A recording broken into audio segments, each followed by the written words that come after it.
Naligo na nga ako mga mima. Kasi ako'y maghahatid ng bata sa school. Diretso hapon na rin ang uwi. Dahil hapon na rin ang labas. Iintayin ko na sila.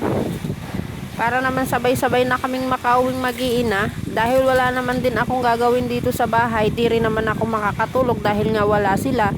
Sila rin naman yung iniisip ko pagka wala sila dito sa bahay. Naiinip ako at nabuboring. Parang gusto kong maiyak ay charot. Lande. Ayan na nga, ako'y inabot na ng ilang minuto sa paliligo. Kaya nga pala kami naliligo dyan dahil wala nga pala kami sariling CR.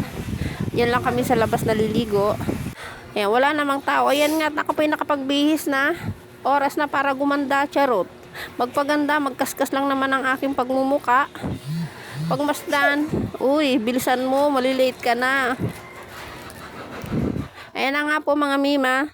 Sinsimulan ko na ang aking transformer, charot. Maliligo.